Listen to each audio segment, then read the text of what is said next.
Welcome to the Bible in 1 Year with Melissa Sykes. Today is March 16th. Moses warns this generation about to enter Canaan against the sin of idolatry.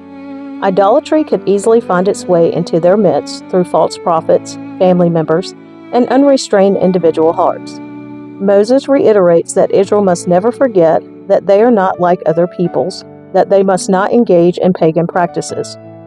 They are a holy people who honor a holy God.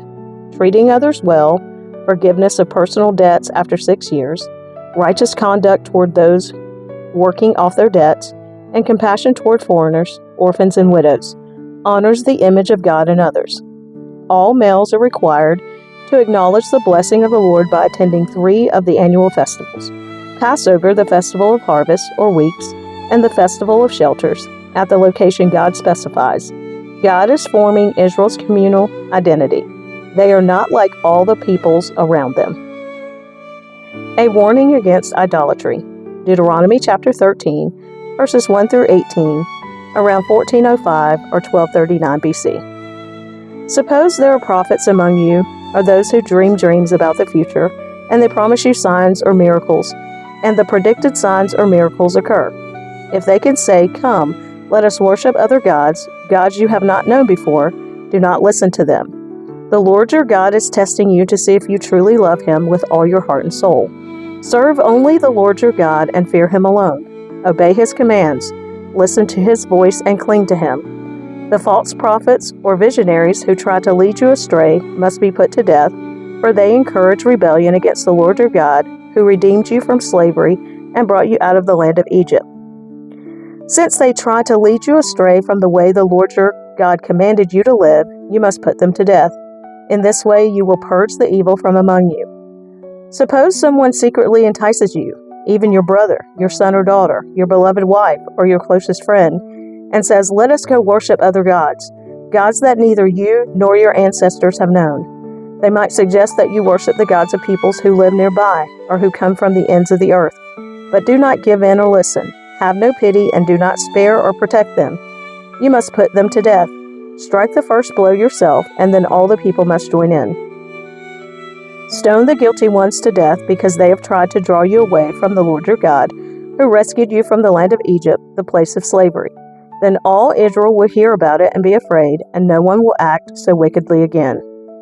When you begin living in the towns the Lord your God is giving you, you may hear that scoundrels among you are leading their fellow citizens astray by saying, "Let us go worship other gods, gods you have not known before."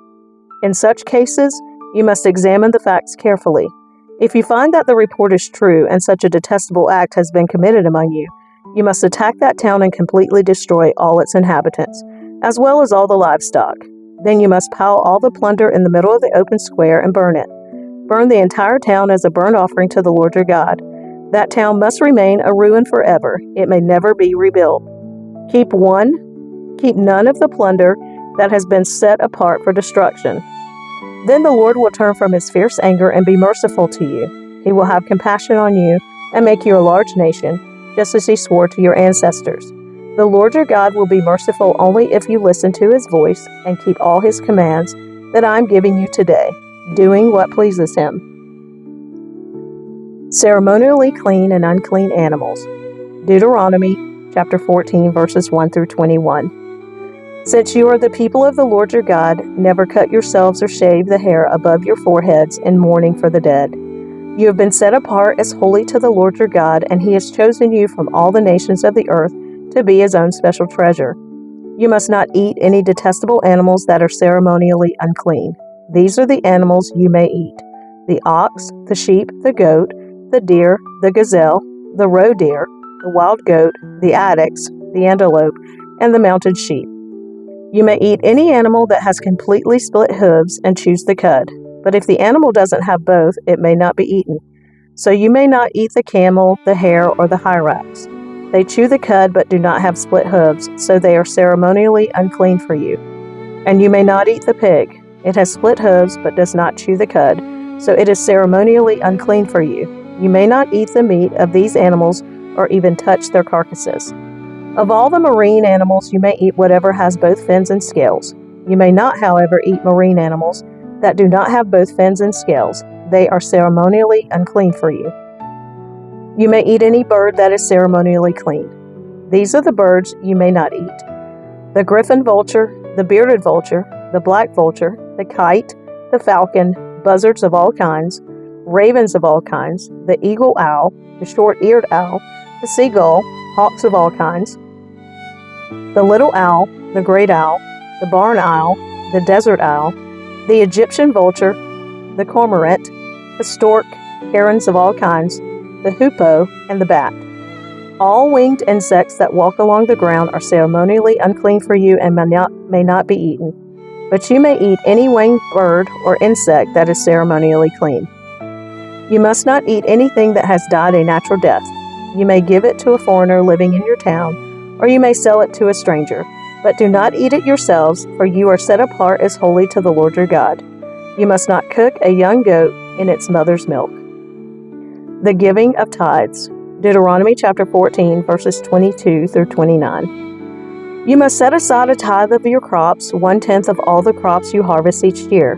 Bring this tithe to the designated place of worship, the place the Lord your God chooses for his name to be honored, and eat it there in his presence. This applies to your tithes of grain, new wine, olive oil, and the firstborn males of your flocks and herds.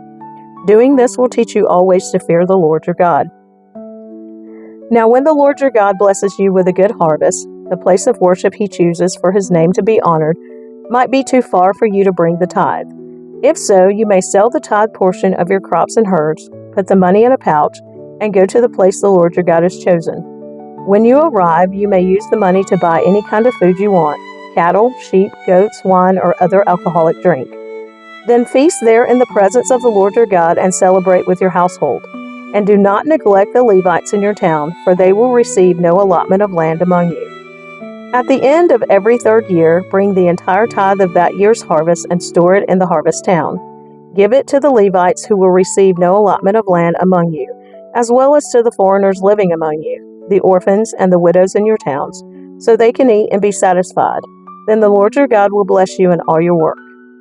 Release for debtors. Deuteronomy chapter 15, verses 1 through 11. At the end of every 7th year, you must cancel the debts of everyone who owes you money. This is how it must be done. Everyone must cancel the loans they have made to their fellow Israelites. They must not demand payment from their neighbors or relatives, for the Lord's time of release has arrived. This release from debt, however, applies only to fellow Israelites, not to the foreigners living among you. There should be no poor among you, for the Lord your God will greatly bless you in the land he is giving you as a special possession. You will receive this blessing if you are careful to obey all the commands of the Lord your God that I am giving you today.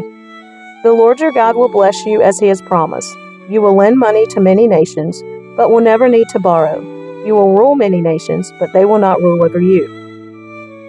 But if there are any poor Israelites in your towns when you arrive in the land the Lord your God is giving you, do not be hard-hearted or tight-fisted toward them. Instead, be generous and lend them whatever they need. Do not be mean-spirited and refuse someone a loan, because the year for canceling debts is close at hand. If you refuse to make the loan and the needy person cries out to the Lord, you will be considered guilty of sin. Give generously to the poor, not grudgingly, for the Lord your God will bless you in everything you do. There will always be some in the land who are poor. That is why I am commanding you to share freely with the poor and with other Israelites in need. Release for Hebrew slaves. Deuteronomy chapter 15, verses 12 through 18. If a fellow Hebrew sells himself or herself to be your servant and serves you for 6 years, in the 7th year you must set the servant free. When you release a male servant, do not send him away empty-handed. Give him a generous farewell gift from your flock, your threshing floor, and your winepress. Share with him some of the bounty with which the Lord your God has blessed you.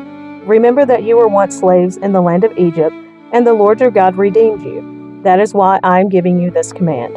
But suppose your servant says, I will not leave you, because he loves you and your family, and he has done well with you. In that case, take an awl and push it through his earlobe into the door.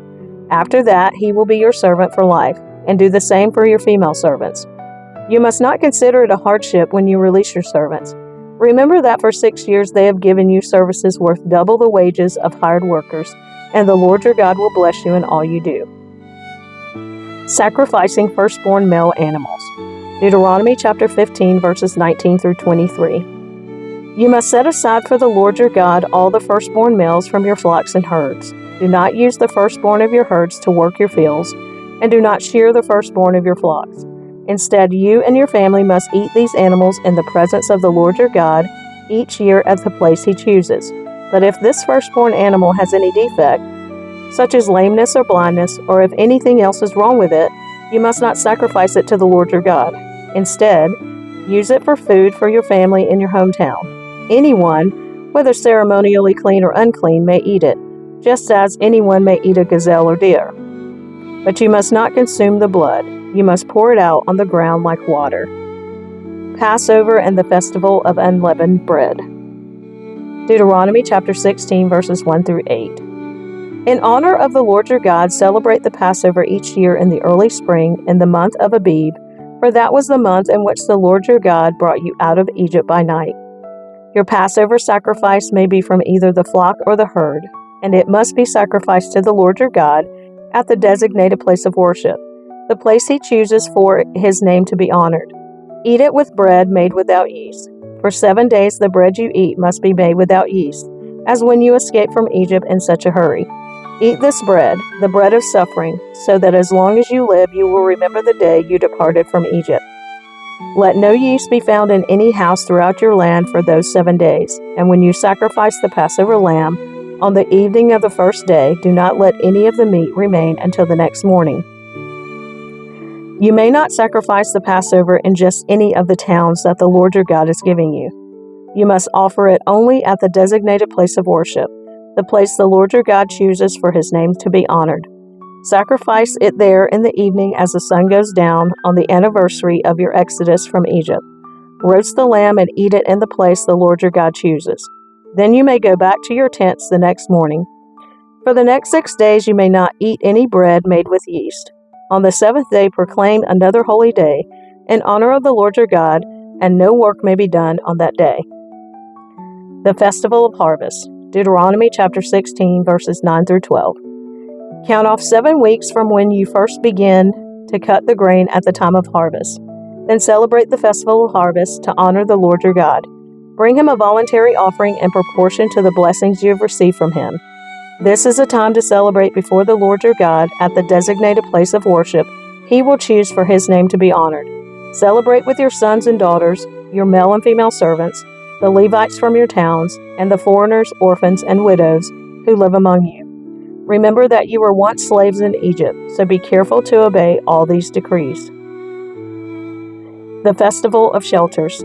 Deuteronomy chapter 16, verses 13 through 17. You must observe the Festival of Shelters for 7 days at the end of the harvest season, after the grain has been threshed and the grapes have been pressed. This festival will be a happy time of celebrating with your sons and daughters, your male and female servants, and the Levites, foreigners, orphans, and widows from your towns.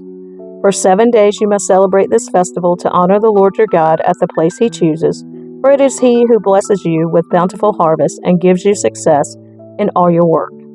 This festival will be a time of great joy for all. Each year, every man in Israel must celebrate these 3 festivals: the Festival of Unleavened Bread, the Festival of Harvest, and the Festival of Shelters. On each of these occasions, all men must appear before the Lord your God at the place he chooses, but they must not appear before the Lord without a gift for him. All must give as they are able, according to the blessings given to them by the Lord your God.